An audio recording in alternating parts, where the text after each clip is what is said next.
BBA, BCA, BCom computer కోర్సులో 100% placement లభించే ఏకైక డిగ్రీ కాలేజ్ కూకట్పల్లిలోని i3 డిగ్రీ కాలేజ్ 8367215215.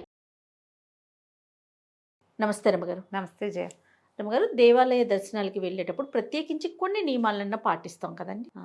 ఎలాంటి నియమాలు పాటించాలి? నాకు కొన్ని తెలుసు, కానీ మీరు చెప్పండి. అంటే అసలు ఎలాంటి నియమాలు, ముఖ్యంగా అందరూ పాటించాల్సిన నియమాలు ఏంటి? ఎవరైనా శుభ్రంగా స్నానం చేయటం మొదట. తల స్నాన నియమం అక్కర్లేదు. అనారోగ్యంగా ఉన్నా, కడుపుతో ఉన్నా, చంటి పిల్లల తల్లులైనా తల స్నానం చేయకపోయినా పర్వాలేదు. మీరు స్నానం చేయదలుచుకుని చేయగలిగితే చేయొచ్చు.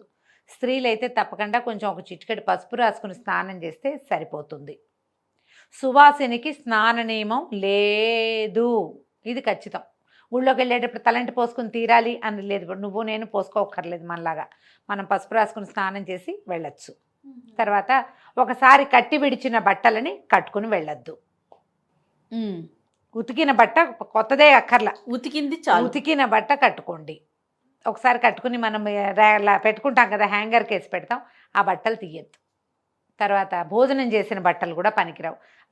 ఎక్కడికో వెళ్ళావు, పెద్ద పట్టు చీర, పార్టీకి వెళ్ళావు, అట్లా లంచ్ డిన్నర్ చేసేస్తావు, ఇంకా ఆ చీర పూజకు కానీ పీటల మీద కూర్చోడానికి కానీ ఆలయానికి కానీ పనికిరాదు. ఏ మెతుకులో పడి ఉంటాయని చేయ. అందులో మడి లక్షణం ఏంటంటే మెతుకులు పడతాయి, తిన్న ఆహారం పడుతుంది, ఎంతో కొంత చెమటలు పడతాయి, అవి పనికిరాదని. ఇప్పుడు ఇది నియమం, అలాగేనా అని మీరు ప్రశ్నిస్తే నేను చెప్పలేను. నియమం మాత్రమే అడుగుతున్నాను, ఇష్టం, కానీ ఇది చేయకూడని పని. బ్లౌజులు, బట్టలు అవి కూడా లంగాలు, పొద్దున వేసుకున్న బట్టలతోటి సాయంకాలం గుడికి వెళ్ళొద్దు. బట్టలు మార్చుకోండి, కాళ్ళు చేతులు మొహం శుభ్రంగా కడుక్కొని బట్టలు అన్నీ మార్చుకుని ఇన్నర్స్తో సహా మంచి బట్టలు, ఉతికిన బట్టలు కట్టుకుని, కొత్త బట్టలు, ఉతికిన బట్టలు, పాత బట్ట అయినా పర్వాలేదు, ఉతికిందైతే చాలు. మంచి శుభ్రమైన బట్టలు వేసుకోవటం, చక్కగా బొట్టు ధరించటము, చెవులకి చేతులకి, స్త్రీలైతే ఆభరణాలు, కాళ్ళకి పట్టీలు అలవాట్లేదు పర్వాలా, స్త్రీ పెళ్ళైన వాళ్ళైతే మట్టలు ఉంచుకోండి. చేతులకు ఆభరణాలు, చెవుకి ఏదైనా బోసిగా లేకుండా. తర్వాత జుట్టు విరబోసుకుని వెళ్ళొద్దు. వాళ్ళు ఎవరో వెళ్తారు అని చెప్పకండి. ఇప్పుడు వాళ్ళ పద్ధతి అది, మన ప్రాంతపాచారం అది కాదు. జుట్టు విరబోసుకోవద్దు. ఇక్కడ క్లిప్పు పెట్టి ఇది మొత్తం కిందకు వదులుతప్పుడు నువ్వు పెట్టుకుంటావు కదా, ఇలాంటప్పుడు ఓకే. గుడికి వెళ్ళేటప్పుడు జుట్టు దగ్గరికి కట్టుకోండి. ఎందుకో చెప్తా మీకు, అది పాయింట్ చెప్పాలి కదా మనం.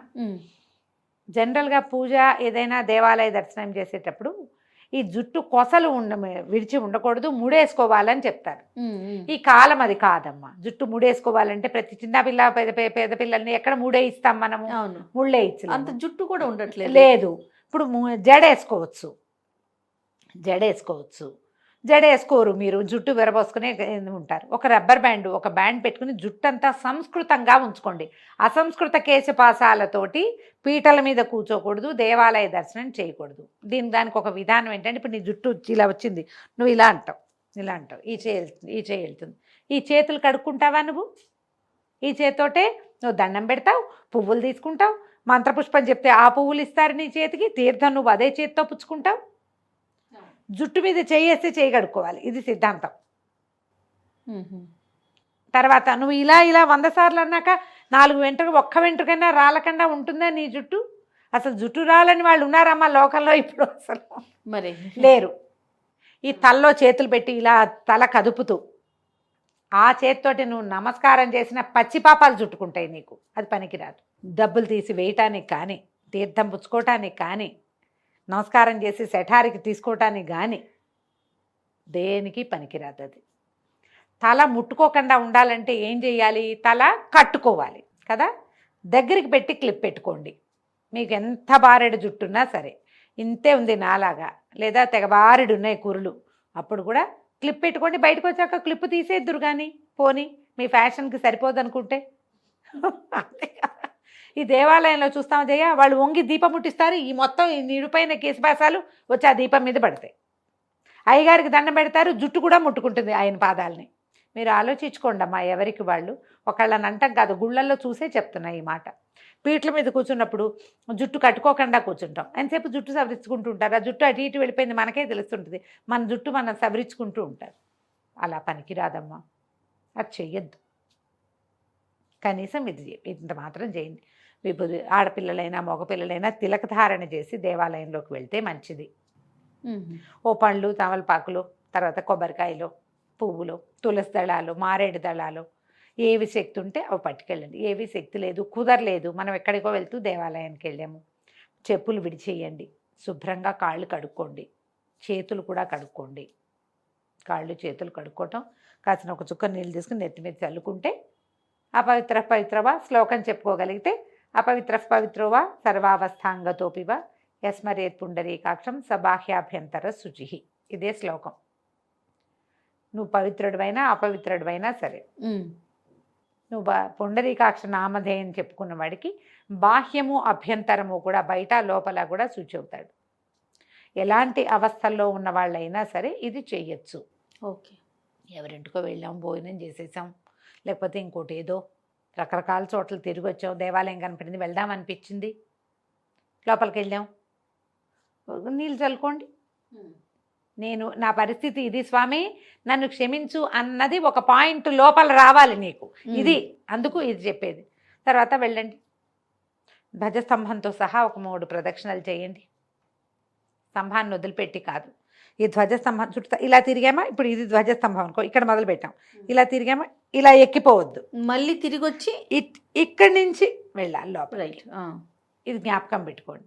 ఈ ధ్వజస్తంభానికి స్వామికి మధ్యలో కానీ ఇట్లా నడవద్దు, ఇలా వెళ్ళండి.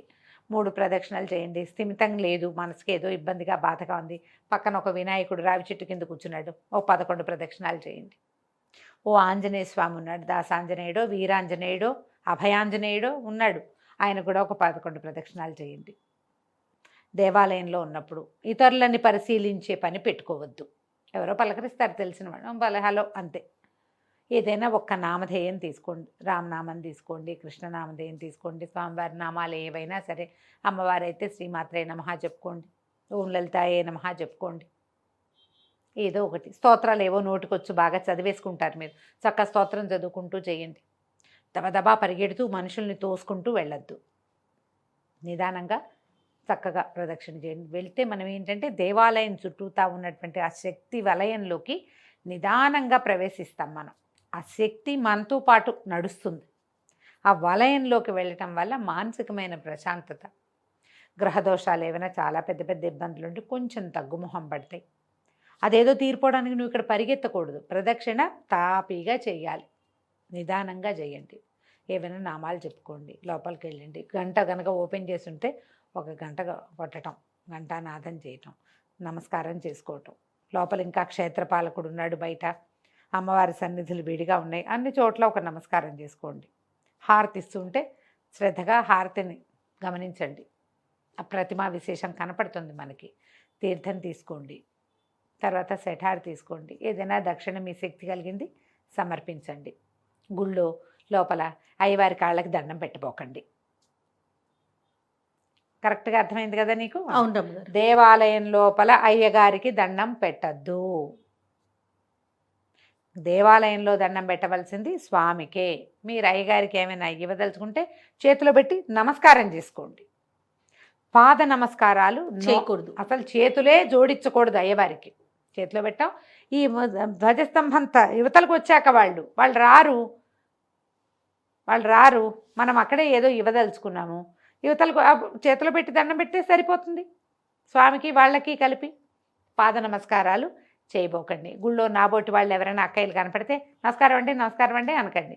మేము ఏదైనా రామార్పణం కృష్ణార్పణం అన్నాం అనుకో, దానికి కోపం తెచ్చుకోకండి. ఏమిటి మీలకు దండం పెడితే రామార్పణం అన్నారు అని అనుకోకండి. మీతో పాటు మాకు కూడా పాపం చుట్టుకోకుండా మేము ఆ మాట అనుకుంటూ ఉంటాం. ఎందుకు వచ్చింది పాపం, దండం పెట్టద్దంటే వాళ్ళకి కష్టంగా ఉంటుంది. మనుషులకి నమస్కారం చేయదు. అయ్యగారికి దండం పెట్టక్కర్లేదమ్మా. మీరు శఠారి తీసుకునేటప్పుడు దండం పెడతారు ఎట్లా, అది శఠారికి దండం, అర్చకుడికి దండమే పనికొస్తుంది. మరి అక్షింతలు వేస్తారు కదా రమ్మగారు, అప్పుడు కాళ్ళు అక్షింతలు దేవుడు అక్షింతలు కదా అవి, వాటికి కూడా మీరు కాళ్ళు మొక్కక్కర్లేదమ్మా. అక్కర్లేదు. నువ్వు అక్షతలు చేతిలో పెట్టి నువ్వే వేయించుకునేది ఎప్పుడు? మీ ఇంటికి ఎవరన్నా పెద్దవాళ్ళు వస్తే, నువ్వెవరన్నా వేరే వాళ్ళ ఇంటికి వెళ్తే అవి వేరు. ఇది దేవాలయంలో పూజ చేసిన లోపల స్వామివారి దగ్గర సేవింపబడిన అక్షింతలు కదా అవి. ఆ అక్షతలకు ఏ తప్పు లేదు, దానికి మీరు దండం పెట్టాల్సిన పని లేదు. ఓకే, దేవాలయంలో లేదమ్మా. దేవాలయాలు అది తీర్థం ప్రసాదం ఏమైనా ఇస్తే తెచ్చుకోండి బయటికి, అక్కడ వదిలిపెట్టేది. కుంకుమ ఏదైనా ఇస్తే కాస్త శ్రద్ధగా తిలక ధారణ చేయటం. ఇవన్నీ అందరూ చేసేవే జయ. ఏవో చిన్న చిన్న చిన్న చిన్న మిస్టేక్స్ చేస్తాం, లోపలికి వెళ్ళి గబగబా బయటకు వచ్చేస్తాం. అలా కాకుండా బయటకు వచ్చి కాసేపు ఒక నిమిషమైనా కూర్చోండి, సన్నిధిలో కూర్చోవాలి కాసేపు, ఒక 5 నిమిషాలు. దేవుడికి స్వామికి వీపు పెట్టి కూర్చోపోకండి, ఓ పక్కకు కూర్చోండి. చిన్న దేవాలయాలు అయితే అంత కూర్చునేందుకు అవకాశం లభించలేదనుకో, అప్పుడు దేవుడికి వీపు పెట్టకుండా ఇటు పక్కకి తిరిగి కొంచెం వీపు కనిపించకుండా కూర్చోండి, నమస్కారం చేసుకోండి. మీరు ఎంత శ్రద్ధగా ఉంటారు, ఎంత ఆస్థతోటి ఉంటారు, ఎంత నమ్మకంతో ప్రవర్తిస్తారు, ఎలాంటి వినయాన్ని అవలంబిస్తారు, అదే కౌంట్ అవుతుంది ఇక్కడ. మీ ఘనతైన బట్టలు, మీరు ఇచ్చే ఘనమైన డబ్బు కాదు, అవన్నీ ప్లస్సులు. కానీ బేసిక్ పాయింట్లు ఇవే. ఈ పాయింట్లు పాటిస్తూ చక్కగా వెళ్ళండి దేవాలయాలకి. ఎంత పురాతనమైన దేవాలయాల్ని ఎంత దర్శిస్తే అంత మంచిది. లేటెస్ట్గా కొన్ని కొత్త కొత్త దేవాలయాలు మనకి కనపడుతూనే ఉన్నాయి కదా. మనం ఏం చెప్పుకుంటాం అంటే, ఎలాంటి తీర్థాటన క్షేత్రాటన ఎన్ని చేసినా మన ఊర్లో, మన వీధిలో, మనకు దగ్గరలో ఉన్నటువంటి సమీపంలో ఉన్న దేవాలయ దర్శనం చేయకపోతే పనికి రాదని చెప్తారు. సమీపంలో ఉన్న దేవాలయాలకు వెళ్తూ వస్తూ ఉండండి.